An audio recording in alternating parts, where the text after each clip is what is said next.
En Radio Calviá y a esta hora siempre nos gusta ponernos al día en cuanto al tema economía. Siempre nos ayuda nuestro asesor particular, nuestro economista de cabecera, que es Luis García Langa, a quien ya tenemos al otro lado del teléfono. ¿Cómo estás, Luis? Buenos días. Hola, ¿qué tal? Buenos días, Nuria, ¿cómo va todo? Bueno, pues muy bien, vamos a seguir hablando una semana más de inflación, porque han salido datos, ¿no?, al respecto. Correcto, han salido datos pues no muy buenos, es verdad que un poquito mejor de lo que esperaban los analistas, pero bueno, los precios siguen subiendo en España de forma relativamente acelerada. Este mes han subido un 0,6%, eso piensa que si lo extrapolamos al año es casi un 7,5% de subida interanual, que es muchísimo en un entorno de materias primas desplomadas. Por lo tanto, hay que ver cuánto va a durar lo que se llama, Nuria, inflación de segunda ronda. Es decir, los primeros meses de tanta inflación, cuando llegábamos al 10, al 11%, era precisamente porque las materias primas subían mucho: petróleo, gas, que hacía que los combustibles pues fueran muy caros, que la electricidad fuera muy cara. Entonces, pues los costes de las empresas eran muy bestias, de los alimentos, de cuando poníamos gasolina.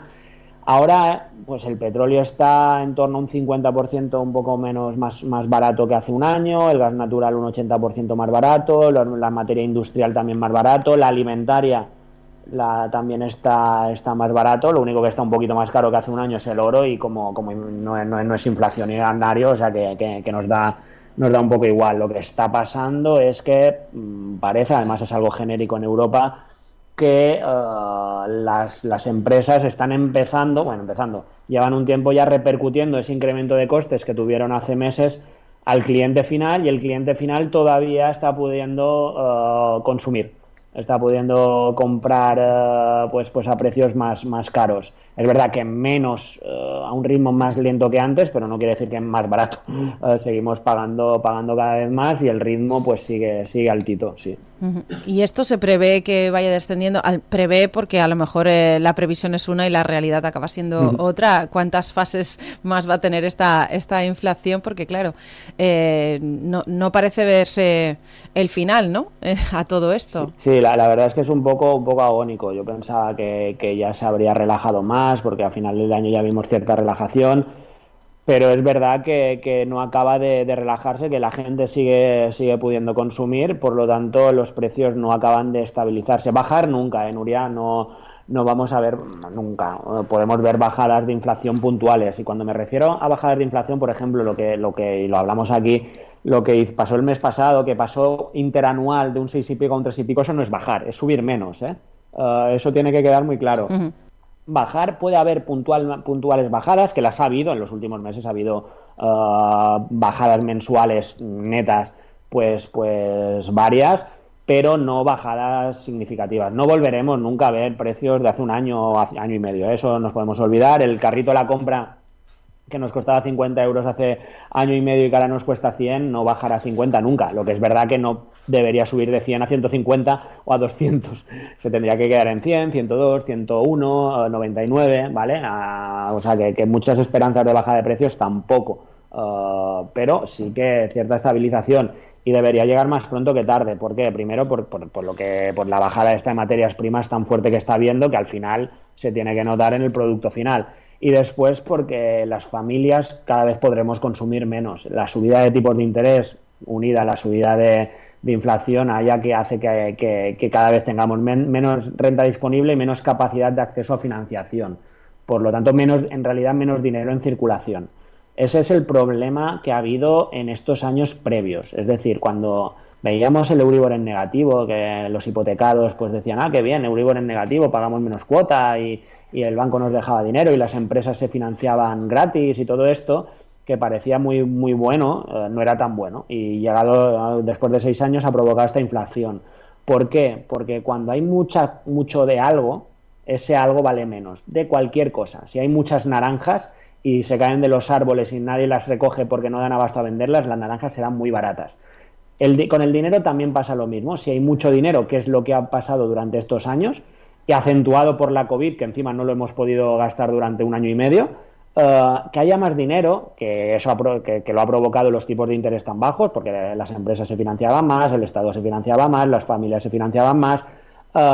El haber más dinero en circulación provoca que el dinero valga menos. ¿Respecto a qué? Respecto a lo que compras con el dinero. Eso es inflación. Eso con lo que compras sube el precio y eso es inflación. No es que el dinero valga menos, sino que vale menos respecto a lo que compras, que es subida de precios.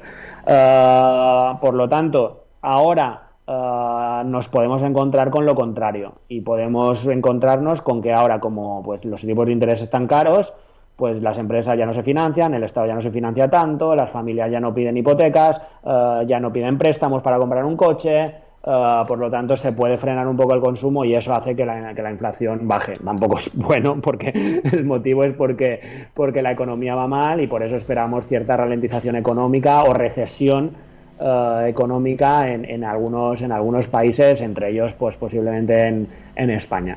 Uh-huh. O sea que esa recesión sería lo único que haría que se estancara un poquito esa inflación.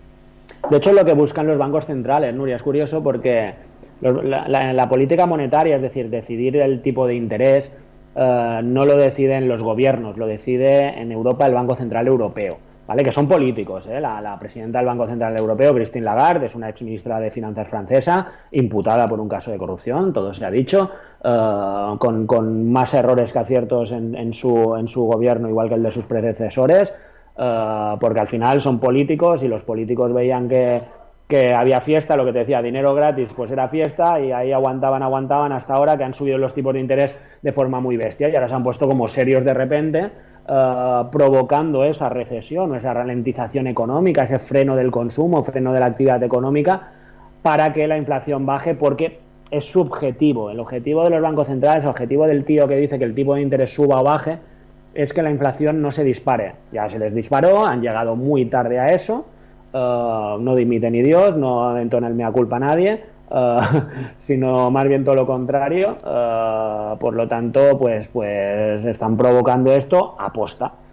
Es curioso, ¿no? Porque si ellos lo que quieren es estabilizar la inflación para que la economía vaya bien, como base para que la economía vaya bien, y para llegar a eso quieren desestabilizar la economía y hacer que la gente sufra. El presidente de la Reserva Federal Americana, palabras textuales, dijo que las familias sufrirían para controlar la inflación. Pues no sé qué sentido tiene hacer que las empresas, las familias sufran cuando quieres controlar la inflación para que no sufran. Pues a lo mejor hay otros métodos ya que has llegado tarde y mal.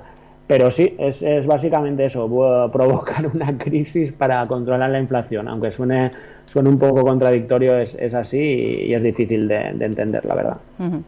Bueno, el caso es que vamos a sufrir en los próximos meses, vamos a seguir pues viendo las consecuencias de esta inflación en los bolsillos ya de las economías más domésticas, ¿no?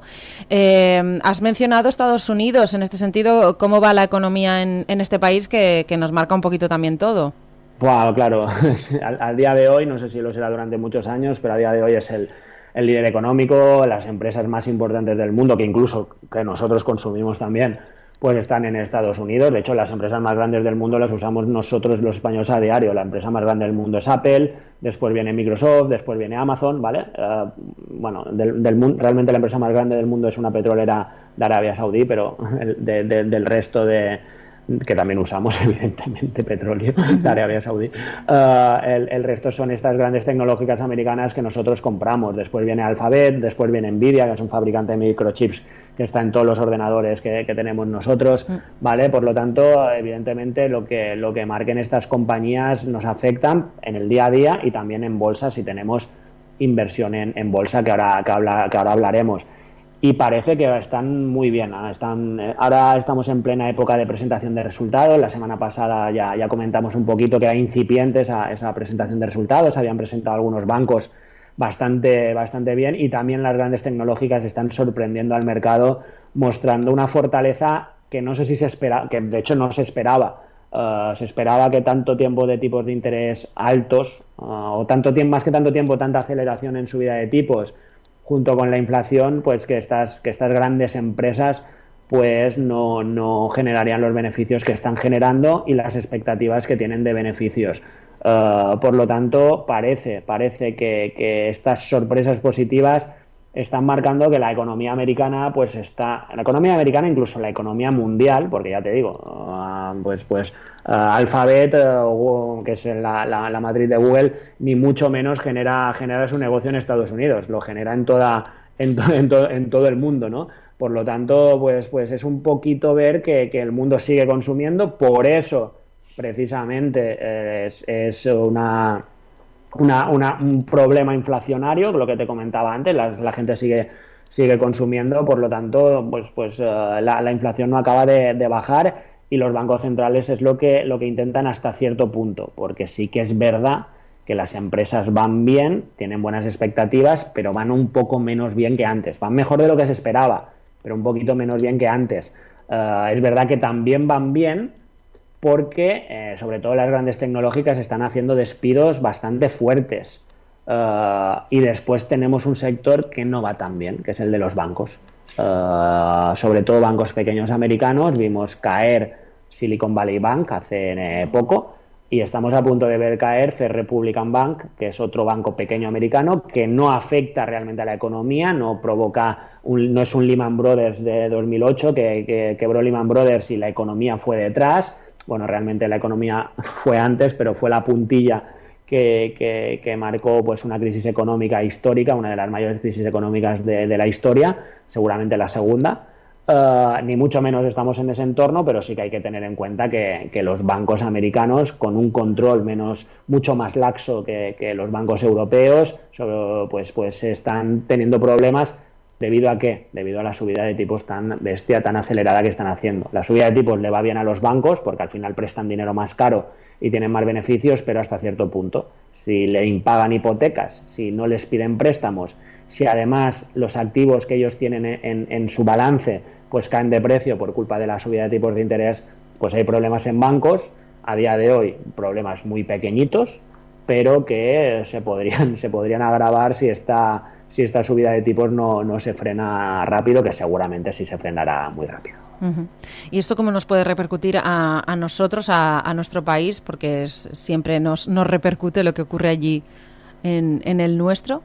Claro, a ver, ya te digo, grandes empresas tecnológicas, fíjate, por ejemplo, Google, más de la mitad de su negocio lo hace fuera de Estados Unidos. Por lo tanto, lo que haga Google, y a lo que destinen sus ingresos Google, Microsoft, con la inteligencia artificial detrás, que nos puede facilitar o no la vida, pero sí que nos va a variar la vida. Todo esto, pues evidentemente nos afecta. Tienen empleados en España, pagan impuestos en España, pocos, pero algo pagan.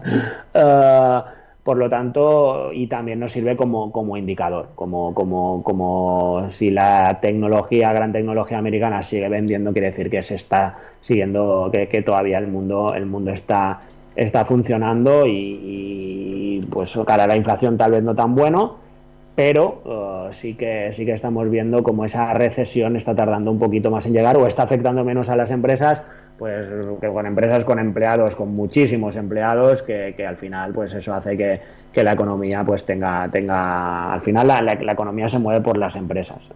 Esto no hay que engañarse. Las empresas son las que crean el producto, las que dan puestos de trabajo, las que generan riqueza. Por lo tanto, con empresas muy muy sanas, pues tenemos una economía mejor. Pues hemos tenido así una imagen de lo que ha sido esta última semana a nivel económico. No sé yo si hay muchos cambios o si se prevé muchos cambios de aquí a 7 días, pero en cualquier caso siempre estamos bien informados y actualizados de todos estos datos económicos por parte de Luis García Langa, quien siempre nos asesora y nos informa muy bien los viernes sobre esta hora en este espacio sobre actualidad económica. Muchas gracias, Luis, y hasta la semana que viene. Gracias a vosotros. Semana que viene, que sí que hay mucho dato. Sí, pues más nada. Resultados empresariales, menos que esta semana, pero tenemos reuniones de bancos centrales, por ejemplo, que sí que nos pueden marcar bastante política de tipos de interés, que al final eso nos afecta muchísimo. El Euribor se va a mover la semana que viene, para que te hagas una idea. Pues entonces tendremos novedades para el próximo programa. Gracias, Luis.